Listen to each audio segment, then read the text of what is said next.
प्यार को अक्सर दुनिया की सबसे खूबसूरत चीज़ कहा जाता है ना?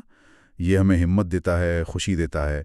लेकिन जब इसी प्यार में धोखा मिलता है तो शायद शायद दुनिया का सबसे गहरा दर्द भी यही देता है। और अक्सर एक सवाल पीछे रह जाता है, मैंने तो सब कुछ ईमानदारी से किया, फिर मेरे साथ ऐसा क्यों हुआ? आज की हमारी चर्चा इसी एक सवाल की गहराई में उतरने के लिए है। हमारे पास जो रिसर्च और नोट्स हैं वो इसी गुत्थी को सुलझाने की कोशिश करते हैं कि आखिर प्यार में धोखा मिलता क्यों है। ये किसी एक को गलत ठहराने के बारे में नहीं है, बल्कि उन पैटर्न्स को समझने के बारे में है जो अक्सर इस दर्दनाक अंजाम तक ले जाते हैं। तो चलिए इस जटिल पहेली को परत दर परत खोलते हैं। ये एक ऐसा सवाल है जो लगभग हर किसी ने कभी ना कभी महसूस किया होगा या किसी करीबी को महसूस करते देखा होगा। और जैसा कि हमारे सूत्रों में बताया गया है, इसका जवाब किसी एक वजह में नहीं है। धोखा कोई एक घटना नहीं है, ये असल में कई छोटी छोटी गलत आदतों, अनकही बातों, मतलब गलत फहमियों और जल्दबाजी का नतीजा होता है, जो समय के साथ बड़ा रूप ले लेता है। इस पूरी बात को समझने के लिए हमें सबसे पहले ये मानना होगा कि हम अक्सर प्यार को गलत चीजों से पहचानते हैं। हाँ, ये बात मुझे भी इन नोट्स को पढ़ते हुए महसूस हुई। हम सोचते हैं कि रोज घंटों बातें करना, सोशल मीडिया पे एक साथ तस्वीरें डालना या आई लव यू बोलना ही प्यार की गारंटी है। लेकिन ये तो प्यार के लक्षण हो सकते हैं, प्यार की जड़ें नहीं। बिल्कुल, ये तो सिर्फ फूल हैं। जमीन के नीचे की जड़ें तो कुछ और ही हैं। बिल्कुल सही कहा। आपने बहुत अच्छा उदाहरण दिया। असली प्यार की जड़ें, जैसा कि इन नोट्स में बार बार जोर दिया गया है, वो 5 मजबूत स्तंभों पर टिकी होती हैं।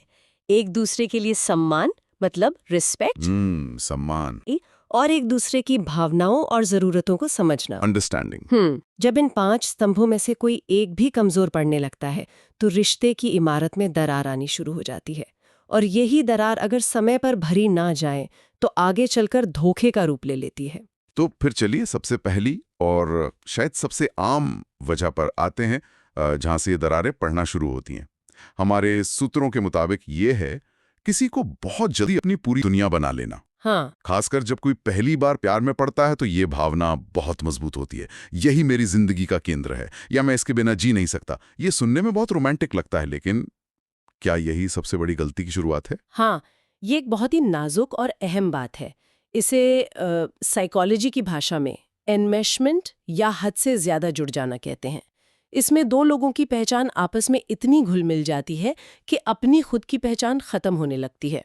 अच्छा। खासकर युवा अवस्था में, जब हम खुद को ही पूरी तरह से नहीं जान रहे होते हैं, हमारी प्राथमिकताएं और सपने बदल रहे होते हैं, तब हम किसी और को अपनी पूरी दुनिया का केंद्र बना लेते हैं। हम उस इंसान पर अपनी खुशी, अपनी कीमत और अपने भविष्य की पूरी जिम्मेदारी डाल देते हैं। मतलब हम अनजाने में उस इंसान पर एक ऐसा बोझ डाल देते हैं जिसे उठाना शायद किसी के लिए भी मुमकिन नहीं है। हमने उसे एक इंसान नहीं बल्कि एक विचार बना दिया है, एक ऐसा विचार जो हमारी सारी कमियों को पूरा करेगा। बिल्कुल। और जब वो इंसान अपनी स्वाभाविक कमियों और गलतियों के साथ व्यवहार करता है तो हमारा वो विचार टूट जाता है। हमें लगता है कि उसने हमें धोखा दिया, जबकि असलियत में वो तो बस एक साधारण इंसान की तरह व्यवहार कर रहा था जिसे हमने भगवान समझ लिया था। इसी से जुड़ा हुआ एक और पैटर्न है जो इन नोट्स में बताया गया है। प्यार में खुद को भूल जाना, अपनी पढ़ाई, अपने दोस्त, अपने सब कुछ छोड़कर सिर्फ एक इंसान के लिए जीना। समर्पण नहीं कहते कि देखो वो अपने प्यार के लिए कुछ भी कर सकता है, उसने सब कुछ छोड़ दिया। समाज में तो अक्सर ऐसी बातों की तारीफ होती है, तो फिर ये धोखे की वजह कैसे बन सकता है? ये एक बहुत बड़ा विरोधाभास है। समर्पण और अपनी पहचान खो देने में एक बहुत महीन रेखा होती है। जब आप अपनी इज्जत, अपने सिद्धांत और अपनी जरूरतों को पूरी तरह से नजरअंदाज करने लगते हैं तो आप सामने वाले को एक अनकहा संदेश देते हैं कि मेरी कोई सीमाएं नहीं है, तुम मेरे साथ जैसा चाहो वैसा व्यवहार कर सकते हो।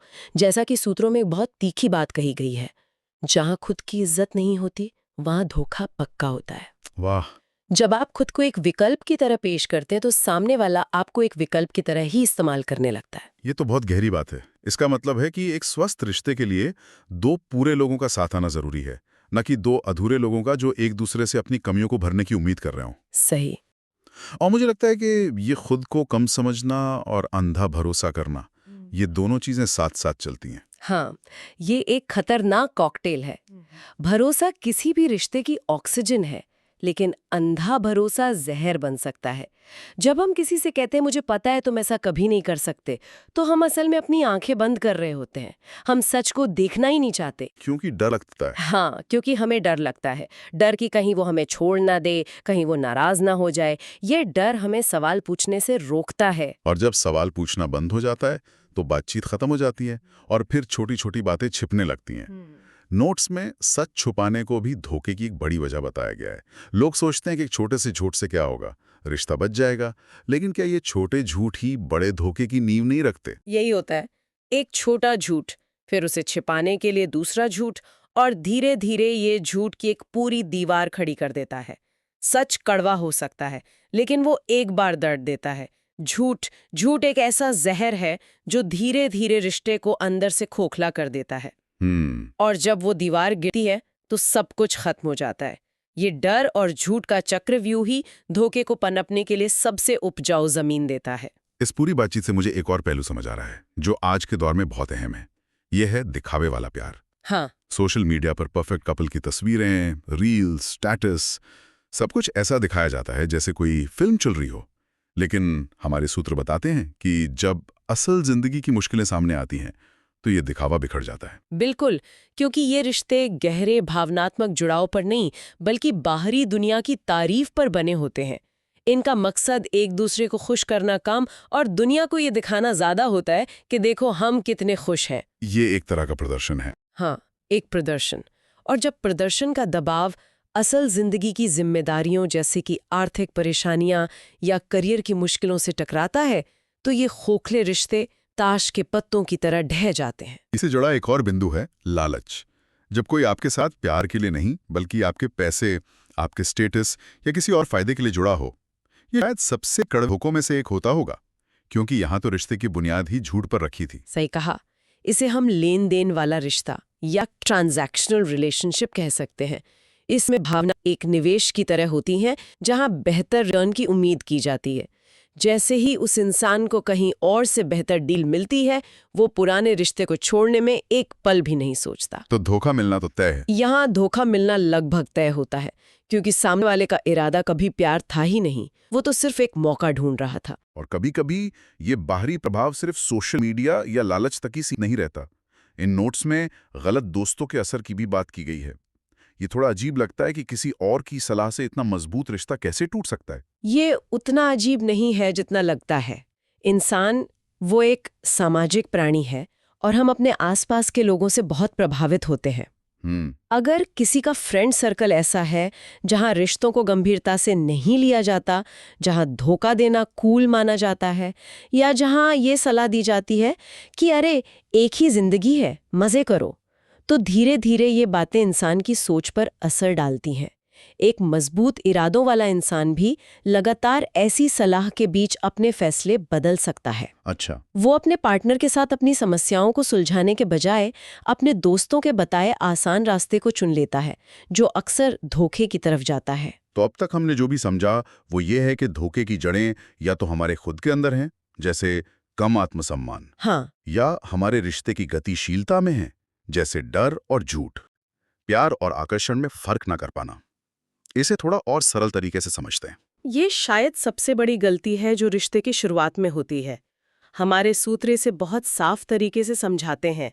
आकर्षण का मतलब है अच्छा लगना। अच्छा लगना। किसी की शक्ल, किसी के बात करने का तरीका, किसी का स्टाइल, ये सब आपको अपनी तरफ खींच सकता है। ये एक चिंगारी की तरह है। जबकि प्यार का मतलब है निभाना। ये उस चिंगारी को आग बनाकर जलाए रखने की जिम्मेदारी है, चाहे हवा तेज हो या बारिश हो रही हो। वाह, ये बहुत अच्छा तरीका है समझाने का।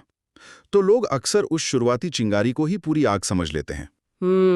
और जब कुछ समय बाद वो शुरुआती आकर्षण कम होने लगता है, जो कि स्वाभाविक है, तो उन्हें लगता है कि प्यार खत्म हो गया। ठीक यही होता है।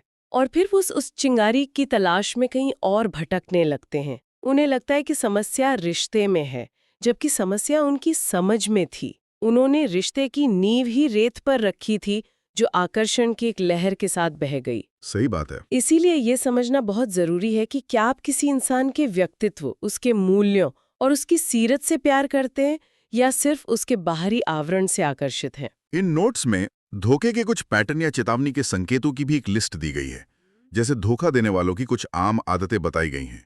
बहुत ज्यादा मीठी बातें करना, बड़े बड़े वादे करना लेकिन उन्हें कभी पूरा ना करना, जिम्मेदारी से हमेशा भागना, और सबसे दिलचस्प, गलती पकड़े जाने पर गुस्सा करना या उल्टा सवाल पूछना कि तुम्हें मुझ पर भरोसा नहीं है। हाँ, ये क्लासिक मैनिपुलेशन है। मतलब अपनी गलती से ध्यान भटकाने की तकनीक। वो आपको ही दोषी महसूस कराने की कोशिश करते हैं ताकि आप उनके व्यवहार पर सवाल उठाना बंद कर दें। ये बहुत बड़े रेड फ्लैग्स यानी खतरे के संकेत हैं। बिल्कुल। और साथ ही उन लोगों की आदतें भी बताई गई हैं जिन्हें अक्सर धोखा मिलता है, जैसे बहुत ज्यादा भावुक होना, किसी से बहुत जल्दी गहराई से जुड़ जाना, खुद को हमेशा कम समझना और अकेलेपन से बेतहाशा डरना। यहाँ ये साफ करना जरूरी है कि इसका मकसद किसी को दोष देना नहीं है ना? नहीं, बिल्कुल नहीं। ये तो उन कमजोरियों को पहचानने जैसा है जिन पर काम करके भविष्य में खुद को सुरक्षित किया जा सकता है। इसे समझाने के लिए एक बहुत अच्छा उदाहरण भी दिया गया है, खिलौने वाला उदाहरण। हाँ, वो उदाहरण इस पूरी बात का सार बता देता है। मान लीजिए आपके पास एक कीमती खिलौना है। आप उसकी रोज देखभाल करते हैं, उसे संभाल कर रखते हैं क्योंकि वो आपके लिए खास है।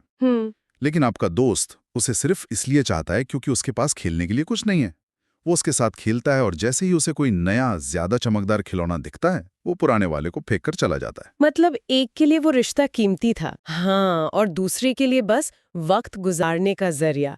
यही फर्क धोखे की वजह बनता है। तो इन सभी वजहों, पैटर्न्स और आदतों को समझने के बाद हम वापस उसी शुरुआती सवाल पर आते हैं। इसका सार क्या निकलता है? इन सारी बातों का निचोड़ क्या है? इसका निचोड़ ये है कि धोखा अक्सर एक जटिल समस्या है जिसके कई पहलू हैं, लेकिन इन सब बातों के केंद्र में एक बहुत ही गहरी और सुकून देने वाली बात है जो हमारे सूत्रों के आखिर में लिखी है। धोखा मिलने का मतलब ये नहीं कि आप में कोई कमी थी या आपका प्यार झूठा था। इसका मतलब सिर्फ ये है कि आपने पूरी ईमानदारी और दिल से प्यार किया, लेकिन सामने वाले व्यक्ति ने या तो उसकी कदर नहीं की या वो उस प्यार को संभालने की काबिल ही नहीं था। और सबसे जरूरी लाइन जो शायद हर उस इंसान को याद रखनी चाहिए जिसने ये दर्द सहा है, सच्चा प्यार धोखा नहीं देता, और जो धोखा दे वो प्यार था ही नहीं। ये एक वाक्य नजरिए को पूरी तरह बदल देता है। बिल्कुल। ये दोष से निकालकर सीखने की तरफ ले जाता है। बिल्कुल। ये हमें खुद को कोसने से रोकता है और हमें ये समझने की शक्ति देता है कि कमी हमारे प्यार में नहीं बल्कि सामने वाले की नीयत और समझ में थी। और शायद यहीं पर हम अपने श्रोताओं के लिए एक सवाल छोड़ सकते हैं जिस पर वो विचार कर सकें। क्या सवाल? अगर हम जानते हैं कि धोखा अक्सर इन खास वजहों और आदतों से होता है, तो क्या हमें किसी भी नए रिश्ते की शुरुआत में सामने वाले से ज्यादा खुद से कुछ सवाल नहीं पूछने चाहिए? जैसे कि मैं इस रिश्ते में असल में क्या ढूंढ रहा हूँ? क्या मैं सिर्फ अपना अकेलापन दूर करना चाहता हूँ या मैं सच में एक ऐसा साथी चाहता हूँ जिसके साथ सम्मान, भरोसे और ईमानदारी की नींव पर एक मजबूत रिश्ता बना सकूं? आत्मचिंतन का ये छोटा सा कदम शायद हमें भविष्य के बहुत बड़े दर्द से बचा सके। अगर ये वीडियो आपको पसंद आई हो तो एक लाइक ज़रूर कर देना। चैनल को सब्सक्राइब कर लो और बेल बटन दबा दो ताकि कोई भी नई सच्ची जानकारी आपसे छूटे नहीं। मैं आपके लिए ऐसे ही दमदार और काम की वीडियो लाता रहूँगा। आपका